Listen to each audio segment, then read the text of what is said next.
हवाई यात्रा को अभी तक देश विदेश में सबसे सुरक्षित यात्राओं में से एक माना जाता है और इसका उपयोग अधिकतर पैसे वाले, सक्षम और अमीर लोग ही करते हैं। लेकिन 21वीं सदी से समान इनकम करने वाले, यात्रा करने वाले भी इसका उपयोग करने लगे हैं। कारण इससे पैसा और समय दोनों बचता है, खासकर लंबी दूरी की यात्राओं में।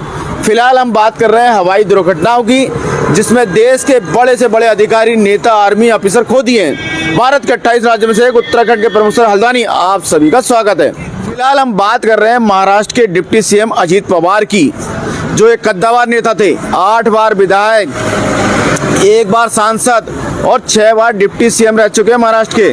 बारामती की जिस मिट्टी में खेले अजीत पवार बड़े हुए, आज उसी बारामती प्लेन हादसे में उसी मिट्टी में मिल गए। जी हाँ, उनके हाथ की जो घड़ी पहनी थी, उन्हीं से पता चला कि वो अजीत पवार है। ये भी एक इत्तेफाक हो सकता है। फिलहाल मुंबई से सुबह 8:10 पर अपने 5 लोग, जिसमें सह पायलट शामली पाठक ग्वालियर की रहने वाली थी, आज उसने पहली बार अपनी दादी को मैसेज किया था, गुड मॉर्निंग दादू। उसकी दादी ने बताया वो मुझे दादू कहती है।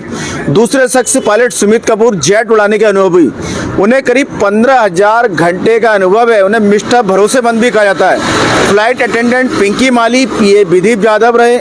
पावर परिवार का क्या होगा ये भविष्य में पता चलेगा। फिलहाल ये चुनाव प्रचार के लिए बारामती आए थे। उन्हें आज 4 सभाएं करनी थी। इधर बंगाल की चीफ मिनिस्टर ममता ने अजीत पवार प्लेन क्रैश पर कहा, सुप्रीम कोर्ट की निगरानी में जांच हो, अन्य पर उन्हें कतई भरोसा नहीं। जबकि अजीत पवार के चाचा शरद पवार ने कहा, इसमें राजनीति ना हो, यह एक हादसा है। दर्शकों को बताए चले, 1999 में बारामती से संसद का चुनाव जीते अजीत पवार ने अपने चाचा शरद पवार के लिए सीट छोड़ दी। दर्शकों की जानकारी के लिए भारत में हुए कुछ हवाई दुर्घटनाओं का जिक्र कर लेते हैं। गुजरात के पूर्व मुख्यमंत्री विजय रूपाणी का 12 जून 2025 को गुजरात के अहमदाबाद में विमान क्रैश में निधन हो गया था। एयर इंडिया के विमान ने अहमदाबाद से लंदन के लिए टेक ऑफ किया था, जो कुछ ही मिनट बाद क्रैश हो गया था। हादसे में गुजरात के पूर्व मुख्यमंत्री विजय रूपाणी सहित 241 लोगों की मौत हो गई थी। जी हाँ, उड़ने के साथ ही करीब 60 सेकंड में नहीं लगा था। आंध्र प्रदेश से 2 बार के मुख्यमंत्री रहे वाईएस राजशेखर शेट्टी की 2 सितंबर 2009 को रुद्रकोंडा पहाड़ी पर हेलीकॉप्टर हादसे में मौत हो गई थी। उनका हेलीकॉप्टर 24 घंटे तक लापता रहा था। लोकसभा के 12वें स्पीकर जीएस बाला योगी की आंध्र प्रदेश में कृष्णा जिले के कैकलूर में 3 मार्च 2002 को हेलीकॉप्टर हादसे में मौत हो गई। पहली बार 1998 में संसद के लिए चुने गए थे।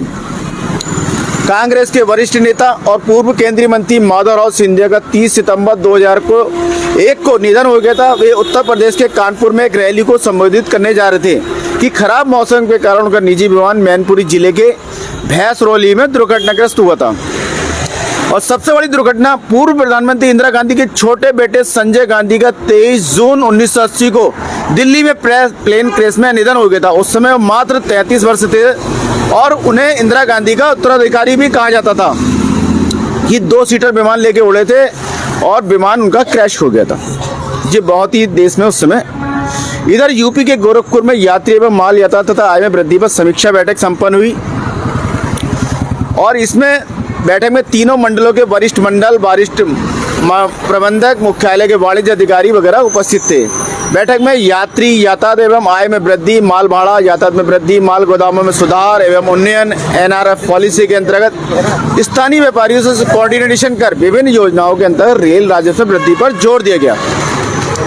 इस अवसर पर उन्होंने लखनऊ मंडल एवं प्रमुख मुख्य वाणिज्य प्रबंधक कार्यालय के टिकट चेकिंग सभा के एक कर्मचारी को उसके उत्कृष्ट कार्य के अनुरूप पुरस्कार कर सम्मानित भी किया।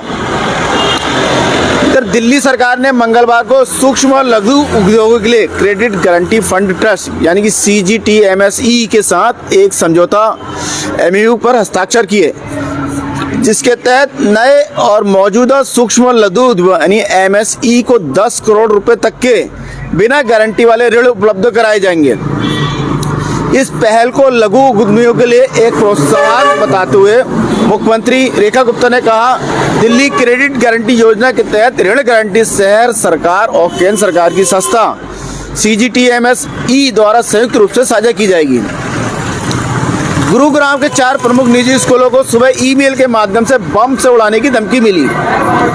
जी हाँ, इसी कारण सारी कक्षाएं स्थगित करनी पड़ी। गुरुग्राम पुलिस के प्रवक्ता संदीप कुमार ने बताया, कई स्कूलों को धमकी भरे ईमेल मिले हैं और प्रभावित स्कूलों में पुलिस टीमें भेजी गई हैं, डॉग भेजे गए हैं, बम डिटेक्शन दस्ते भेजे गए हैं। फिलहाल मामले की में एफआईआर कर ली गई है और जांच की जा रही है। इधर सोमवार की सुबह कोलकाता के आनंदपुर इलाके में एक गोदाम में भीषण आग लगने से कम 7 लोगों के मारे जाने की आशंका है और कई लोग लापता हैं। देर शाम तक प्रशासन द्वारा हताहतों की कोई आधिकारिक पुष्टि नहीं की गई।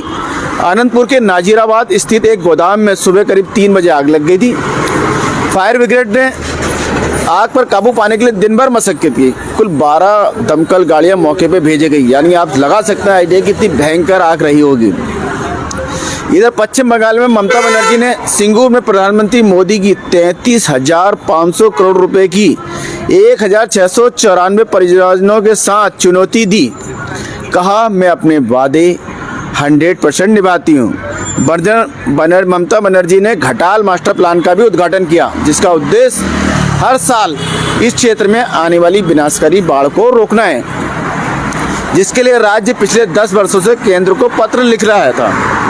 पश्चिम बंगाल की मुख्यमंत्री ममता ने कहा कि बंगलार बारी, जी हाँ नाम है बंगलार बारी आवास योजना के तहत अगले 2 महीने में करीब 32 लाख घरों का निर्माण किया जाएगा।